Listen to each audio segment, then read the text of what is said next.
2709 format for bibliographic information exchange. ISO 2709 એ bibliographic માહિતીના આંતરરાષ્ટ્રીય આપલે માટેનું ફોર્મેટ છે. વિકાસ થયો છે ઇન્ટરનેશનલ ઓર્ગેનાઇઝેશન ફોર સ્ટાન્ડર્ડાઇઝેશન. પ્રથમ પ્રકાશન થયું હતું 1973 સુધારેલી આવૃત્તિ 1996 હેતુ છે બિબ્લિયોગ્રાફિક રેકોર્ડ્સને મશીન રીડેબલ અને એક સરખા માળખામાં રજૂ કરવું. ISO 2709 એટલે કે માર્ક જેવા ફોર્મેટ માટેનું મૂળભૂત આંતરરાષ્ટ્રીય માપદંડ. ઉદ્દેશ્ય જોઈએ તો ઇન્ટરનેશનલ એક્સચેન્જ, લાઇબ્રેરી અને માહિતી કેન્દ્રો વચ્ચે ડેટા આપલે સહેલું બનાવવું.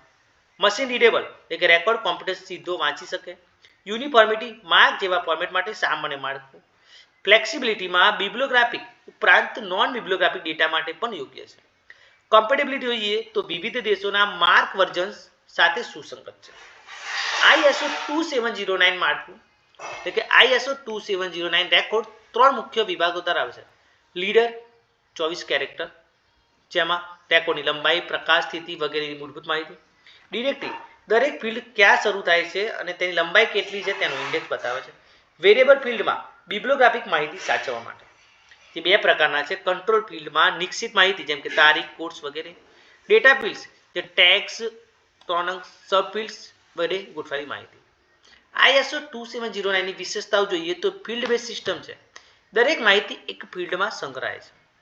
ડિરેક્ટરી કંટ્રોલ એટલે કે ડિરેક્ટરી વડે ફિલ્ડ્સનું સ્થાન અને લંબાઈ નક્કી થાય છે. ફ્લેક્સિબલ સ્ટ્રક્ચર એટલે કે બિબ્લિયોગ્રાફિક અને નોન બિબ્લિયોગ્રાફિક બંને પ્રકારની માહિતી માટે યોગ્ય છે. ઇન્ટરનેશનલ એક્સેપ્ટન્સ માર્ક સ્ટાન્ડર્ડનું આધાર છે.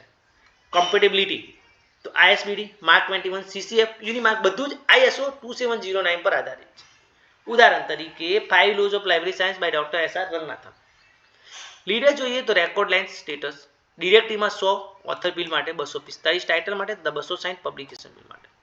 વેરિયેબલ ફિલ્ડ જોઈએ તો 100 માં 1 હેશ $A રંગનાથન એટલે કે author.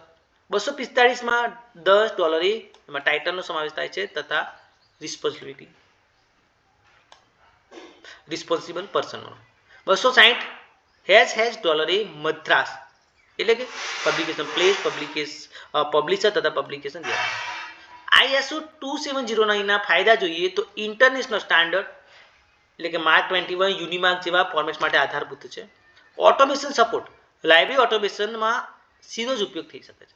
Resource sharing union catalogue શક્ય બને છે. ફ્લેક્સિબિલિટી અલગ અલગ પ્રકારની માહિતી આવરી શકે છે. કન્સિસ્ટન્સી એટલે કે રેકોર્ડનું એક સરખું માળખું છે. મર્યાદાઓ જોઈએ તો જટિલતા જેમાં નવા કેટલોગર માટે સ્ટ્રક્ચર સમજવું મુશ્કેલ છે. ટેકનિકલ ટ્રેનિંગની જરૂરિયાત રહેશે. ડિજિટલ લિંક ડેટા માટે મર્યાદિત છે.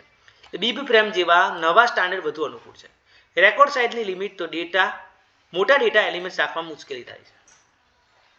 નિષ્કર્ષમાં ISO 2709 એ બિબ્લિયોગ્રાફિક માહિતીના આપલા માટેનું સૌથી મહત્વપૂર્ણ માપદંડ છે. તે માર્ક 21, યુનિમાર્ક, CCF જેવા ફોર્મેટનો મૂળભૂત આધાર છે. ભવિષ્યમાં બીબફ્રેમ જેવા લિંક ડેટા સ્ટાન્ડર્ડ પ્રચલિત થશે. પરંતુ ISO 2709 હજુ પણ લાઇબ્રેરી ઓટોમેશનમાં આધારભૂત છે.